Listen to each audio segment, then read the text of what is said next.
Buenos días, esto es Real Biopolítica. Soy Iván Oreto, anfitrión. Vamos a hablar sobre la caída de Neandertal y el comienzo de la era del hombre. Sí, ¿qué sucedió? ¿Por qué cae el Neandertal? Justamente me hizo recordar a una cita bíblica y me hizo pensar, mm, muchas cosas. Me llenó de unas cuantas dudas, ¿no? Justamente estas afirmaciones que encontraron sobre el Neandertal, ¿no? Esta es la recreación de un neandertal durante una cacería. Sucede que la desaparición de los neandertales es una cuestión clave en el conocimiento de la prehistoria y uno de los más grandes misterios de la evolución humana. Por eso, cada cierto tiempo se publican hipótesis nuevas o complementarias sobre lo que pudo llevar a esta especie que habitó Europa y Asia durante más de 350.000 años a su extinción, hace unos 50.000 a 30.000 años. Sí, es decir, digamos 40.000 años antes del presente, que es cuando inicia la era del hombre, lo cual le damos aquí en Real Biopolítica, justo cuando empezaron a desaparecer, justo cuando ellos empezaron a desaparecer, junto con los demás humanos, junto con los denisovanos y demás razas humanas, justo cuando pasa eso, el Homo sapiens, el Homo sapiens 2.0, el Homo sapiens moderno, comienza a surgir. Ya hemos hablado del Homo sapiens arcaico que han encontrado un Homo sapiens arcaico antes de la era del hombre. Ese Homo sapiens arcaico no tiene mentón. El Homo sapiens moderno sí lo tiene, ¿no? Y quizás hablemos un día del mentón. Sí, el mentón significa mucho, ¿eh? Significa, ¿cómo le dicen? Retognoticio, algo así, ¿no? Algo así. Eso vamos a hablar después. El mentón implica habilidades sociales, ¿ya? Bueno, los cambios fueron bruscos y rápidos en las condiciones climáticas que se produjeron durante la transición del Paleolítico Medio al Paleolítico Superior. El Paleolítico Superior es el último máximo glacial, ¿sí? El último máximo glacial, el tope de la glaciación. Ese es el Paleolítico Superior. Ese es el tope. Una vez que llega al tope de la glaciación, comienza ya poco a poco a deshielarse. Y cuando termina eso, empieza el desmadre climático y empieza el neolítico, empieza a haber humedad por todo lado. Pero justamente por eso tiene que llegar al tope, al tope. Justamente cuando llega al tope de el último máximo glacial, llega al tope, empieza a mantenerse así, hielo, hielo, hielo, hielo, hielo, los casos polares, hielo, hielo, y después empieza ya poco a poco, de un momento a otro, ¡uf! Empieza el deshielo y empieza el neolítico. Ese es en eso consiste ese paleolítico superior. Pero ese paleolítico superior, ¿no? Implica una transición del paleolítico medio al superior. Eso sucede hace unos 50.000 a 30.000 años. Ahí está. Y la era del hombre empieza hace 42.000 años. Y esto tuvo un fuerte impacto en la disponibilidad de los alimentos. Disponibilidad de los alimentos que los neandertales consumían, principalmente animales herbívoros. Además, los hechos coinciden en el tiempo con la aparición del Homo sapiens. Nos referimos al Homo sapiens 2.0. Y ese Homo sapiens 2.0 en la nueva era tecnológica va a ser reemplazado por un Homo sapiens, el Homo sapiens 3.0. Eso ya será pues de manufactura biotecnológica. Bueno, el Homo sapiens es una especie más avanzada del Neandertal. Ya hemos hablado aquí de las ventajas que tuvo el Homo sapiens, ¿no? Tanto genética como tecnológicamente, era, era una raza humana con ventajas y explotaba los mismos recursos del Neandertal, ocupaba idénticos paisajes del Neandertal y también nichos ecológicos, los mismos nichos ecológicos que también ocuparía un Neandertal, también lo ocupaba el Homo sapiens. Y esto influyó en el declive de esta especie en la península. ¿Por qué? Porque podía competir con el Neandertal. La pregunta es, ¿quién podía competir mejor? Y sucede que ya sabemos quién ganó. La información obtenida en yacimientos arqueológicos en Serbia, Croacia, Italia, Francia y la península ibérica nos da justamente las claves de todo este enigma. Sucede que Iberia es el lugar idóneo para empezar a investigar, porque es una zona de la que más información tenemos desde el punto de vista arqueológico. Tanto de las últimas poblaciones neandertales como de las primeras poblaciones de los humanos modernos. Ojo, estamos hablando del Homo sapiens moderno. ¿Qué significaba? Significa pues que también hubo un Homo sapiens arcaico, y ese fue el Homo sapiens que convivió con las demás razas humanas. El problema era que la información estaba muy desorganizada. El primer paso para los científicos fue compilar todos los datos para conocer cómo fue el proceso de desaparición espaciotemporal de los neandertales. Una especie de fotogramas, ¿no? Ahí está. Fotogramas secuenciales de cómo poco a poco el neandertal aparece y desaparece. Había muchas fechas que decían cuándo habían desaparecido en cada zona. Sí, cada zona. Hace 35.000 años desaparecieron en Murcia. Hace 45.000 años desaparecieron en la zona cantábrica. Pero no existía una imagen global de la península. O sea, no había un consolidado de fotogramas secuenciales de esa desaparición del Neandertal. Entonces empezaron a hacer el trabajo y eso permitió observar que los neandertales desaparecieron primero en la zona cantábrica, es decir, las montañas paralelas al mar del norte de España. Después desaparecieron en la meseta, la parte interior de España. Y finalmente en las zonas litorales mediterráneas. Esa es la parte, lacisterior, creo que le dicen, ¿no? Los romanos le decían lacisterior, la Tarragona, eh, la parte de Valencia, ¿no? Esa zona, la parte mediterránea, la parte de Valencia, la parte, mm, la parte catalana, ya, ahí desaparecieron al final. O sea, primero desaparecen en la zona cantábrica, en el norte. Después desaparecen en el centro. Y por último, el último rezago, la zona mediterránea. Ahí termina ya de desaparecer el Neandertal por completo de la península. Al mismo tiempo, los científicos querían saber cómo influyó el medio ambiente en ese proceso. El Paleolítico Superior coincide con la segunda mitad del último periodo glacial. El último periodo glacial. Termina el periodo glacial, los glaciares se deshielan. Cuando termina el periodo glacial, se deshielan. Cuando se deshielan, hay humedad por todo lado y la tierra se vuelve fértil. Sin necesidad de que hagas un canal de irrigación, la tierra ya se vuelve fértil por la tremenda humedad que despidieron esos casquetes polares. Pero antes de eso, era el último periodo glacial del Paleolítico Superior. Y eso fue lo decisivo que operó con la extinción de las razas humanas, excepto el Homo sapiens. Bueno, aquí el clima se enfrió a nivel global, en este periodo glacial del Paleolítico Superior. Se enfrió a un nivel global. Extensas zonas de la superficie terrestre fueron ocupadas por casquetes de hielo que alcanzaron los 3 kilómetros de espesor en las Islas Británicas y en el norte de Francia. O sea, 3 kilómetros. Así era de grueso el casquete solar, el casquete de hielo. Y el clima se enfrió. Se enfrió tanto que algunas plantitas no podían crecer. ¿Te has dado cuenta que cuando hay mucho frío la planta se estresa y cuando hay mucho calor también? El clima tiene que ser templado para que la planta tenga confianza, la semillita tenga confianza y pueda brotar. Bueno, pero aquí había bastante frío. La península ibérica, por su parte, tenía una temperatura similar a la que tienen los territorios que están a unos 2.000 kilómetros hacia el norte de España. Y las nieves perpetuas se encontraban, ¿sí? Esas nieves perpetuas se encontraban en las principales cordilleras por encima de los 1.500 metros de altitud. De allí que, además de animales comunes, como los caballos salvajes o los ciervos, también se hayan encontrado en la península restos arqueológicos de fauna característica de la edad de hielo, como renos, rinocerontes, lanudos o mamuts.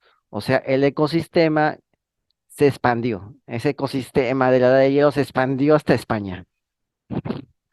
Todos esos animalitos, toda esa fauna propio de la edad de hielo llegó hasta el sur de Europa. Así se congeló, como se congeló toda esa zona se congeló. También la fauna de la zona glacial terminó poblando esta zona. Y por lo tanto el Neandertal estaba ahí. Bueno, esto motivó que las poblaciones se dispersasen aún más abajo, aún más al sur.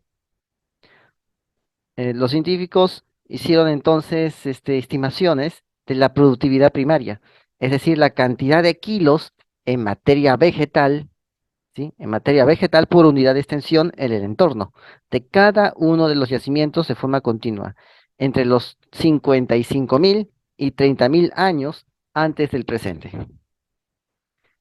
Entonces, ¿qué sucede? Esta biomasa vegetal, porque es una pirámide alimenticia, ¿no? Según esta pirámide alimenticia puedes ver cómo las plantas pueden sustentar a los herbívoros, cuántos herbívoros se necesitan para sustentar a los carnívoros y cuántos carnívoros se necesitan para sustentar a los omnívoros, ¿ves?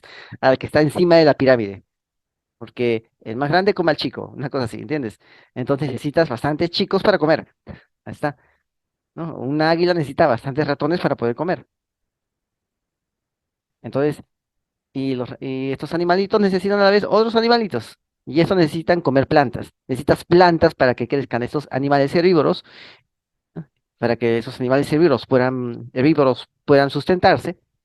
Y esos herbívoros a la vez van a ser comidos por otros animales de segundo orden que necesitan esos herbívoros y así sucesivamente. Entonces se necesita una biomasa para sustentar toda esa pirámide. Y acá podemos ver, ¿no? Acá, la biogeografía de las regiones, lo vas a encontrar acá, en este mapa. ¿Ves? Acá podemos ver cómo desaparecen poco a poco los neandertales, ¿no? Los neandertales desaparecen primero de la parte de los puntos amarillos que estás viendo acá. Esa es la zona cantábrica. Después de la meseta, que son los puntos azules, los puntos verde azulados, eso es la meseta. Después desaparecen del litoral, que son los puntos verdes y violetas y lilas, ¿no? Después, al final, y ya desaparecen del todo cuando desaparecen ahí. Es del litoral. Aquí puedes ver España, puedes ver las llanuras, la meseta. ¿M? La meseta es esta enorme, es esa extensión marrón que hay ahí, esa es la gran meseta, ¿no? Las llanuras están más abajo, por cada río hay una llanura. Los ríos van de am, este a oeste, pasan los ríos pasan de ahí. Y nacen en estas mesetas y van de este a oeste los ríos. Pero arriba está la meseta. A eso se refiere, esa es la distribución geográfica de España, ¿no? Y al otro lado está la costa mediterránea, que es esa llanura que estás viendo ahí, verde, esa línea verde que está pegada, que está en la costa, ya. Esa es la zona mediterránea. Bueno, vamos a seguir. Estamos hablando de la biomasa vegetal. La biomasa vegetal es la base de la pirámide trófica. Ojo, la base de la pirámide trófica. De modo que el impacto negativo del clima sobre ella afecta a los siguientes niveles en la cadena. ¿Como cuáles? Como los animales herbívoros. ¿Sí? Los animales herbívoros y los humanos. En este caso, los neandertales. ¿Sí? O sea, es la pirámide alimenticia, como le dicen, ¿no? Solo que aquí está más desarrollada la pirámide alimenticia y le llaman pues pirámide trófica, ¿no? Eh, trofo es la pirámide del trofo es comer, ¿no? Heterótrofo es el que come otros animales. Autótrofo es el que produce su propio alimento, ¿no? En ese caso, el que fotosintetiza. Es el autótrofo, el que a sí mismo se produce su alimento, autótrofo. Entonces, esta es la pirámide trófica, la pirámide alimenticia. A eso se refiere.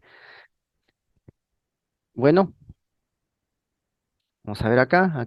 Estas son las investigaciones, lo estoy mostrando acá. Puedes ver esas zonas. Bueno, tras correlacionar los datos, comprobaron que en la región cantábrica hubo un desequilibrio drástico en el ecosistema, que coincidió con el momento en que el Neandertal dejó de habitar esta zona. O sea, fue un desequilibrio del sistema. Ya, los números de la naturaleza dejaron de cuadrar.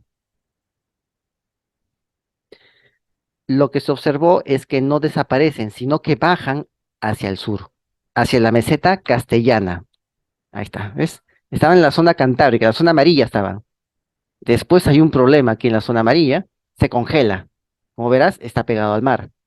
El mar absorbió esta gelidez y terminó también Y terminó reflejando esta gelidez en la parte cantábrica, en esta cordillera que hay mirando a este mar, al mar Cantábrico, ¿no? Cuando eso pasa, se congela y los neandertales tienen que bajar más al sur, a la meseta, a la parte marrón que está haciendo acá, ¿no? A esa mancha marrón que está abajo, ahí, abajo de los puntos amarillos de este mapa, ya ahí tuvieron que bajar los neandertales, que es la meseta castellana. Y tuvieron también que bajar al litoral mediterráneo. Como puedes ver, aquí está el río Ebro. ¿Ves? Acá, en la zona del Mediterráneo, que estoy señalando con el cursor, ya, aquí nace entre los Pirineos, entre los Pirineos y la zona oriental del Cantábrico, de las montañas cantábricas, allí nace el río Ebro. ¿Ves? Aquí. Aquí, que estoy señalando, donde dice 24, 21, ahí nace el Ebro. Y tuvieron también un grupo, se quedó en la meseta, y el otro grupo bajó por acá, por el Valle del Ebro, bajó y llegó al litoral y se asentó en los litorales. Y ahí perviven otros 5.000 años viviendo ahí. Pues allí las condiciones climáticas son más estables y la biomasa vegetal como animal es proporcionada, se mantiene. Esa fue la última, ¿no? El último respirar de Neandertal. Ahí está. Al contrario de lo que se había planteado hasta ahora, de que los neandertales se habían plegado a zonas más empobrecidas por la llegada arrasadora del Homo sapiens, o sea, de que fueron arrinconados por el Homo sapiens a las zonas más pobres en términos de coto de caza de la península, ¿no? A las zonas más pobres. ¿No? Contrario a eso, el análisis demuestra que en realidad las últimas poblaciones de neandertales se desplazaron y replegaron latitudes más sureñas en busca de las zonas en las que todavía había un sustento para para su propia supervivencia. Es decir, había más herbívoros para comer. Hasta que al final, pues, desaparecen los neandertales. Aquí te muestro la pirámide trófica. ¿Ves? Necesitas tantas calorías, ya, necesitas sacar esas calorías del que está más abajo. Y así. Y ese, a su vez, del que está más abajo. Y ese, del que está más abajo. Y así. Necesitas sacar calorías de ahí. Y porque con esas calorías puedes vivir. Si no tienes calor, simplemente te enfrías y te mueres. Por eso, cada vez que había esa cantidad de frío, el Neandertal tenía que bajar hacia altitudes donde hubiera menos frío, fuera un poco más templado. Y esa es la pirámide trópica que les estoy mostrando acá. Entonces, las conclusiones de estos científicos sugieren que las causas de la desaparición de los neandertales difirieron entre las diversas regiones de la península ibérica. El estudio demostró que las regiones mediterráneas fueron más estables y durante los momentos fríos de la transición pudieron albergar una mayor biomasa de herbívoros de tamaño medio grande. Esta consecuencia permite explicar por qué los neandertales desaparecieron primero en la región cantábrica y después desaparecen en el sur peninsular. ¿No ves? Entonces, ¿qué pasó? El neandertal necesitaba más biomasa para poder subsistir, más biomasa. El Homo sapiens necesitaba menos biomasa que un neandertal. Entonces, el neandertal necesitaba más biomasa para poder sobrevivir. En otras palabras, para quien quiera que haya creado estas razas humanas, el Neandertal era un ganado más caro de mantener en la granja humana. Y la orden, el mandato divino que hemos visto que aparece en la Biblia de crecer y multiplicaos, no lo podía cumplir el Neandertal, porque el Neandertal era muy costoso en términos de calorías dentro de esta pirámide trófica. El que sí pudo cumplir con el mandato de crecer y multiplicaos para llenar la granja humana era el Homo sapiens. Y justamente ese Homo sapiens es el que vive ahora y somos nosotros. Y como te vuelvo a decir, ¿qué se hace con el ganado antes de cosecharlo? Se le inyecta. Ah, ya, ahora sabemos por qué el Neandertal desaparece y al final pues termina siendo absorbido genéticamente por otra raza. La pregunta es, ¿quién puso esos genes en ese Homo sapiens para que ese Homo sapiens pueda absorber a las demás razas del ganado humano? ¿Mm? Y ya vemos que el Neandertal no podía cumplir con el mandato de crecer y multiplicados, pero el Homo sapiens sí. Era un ganado más económico, más barato, ¿no? Y más funcional.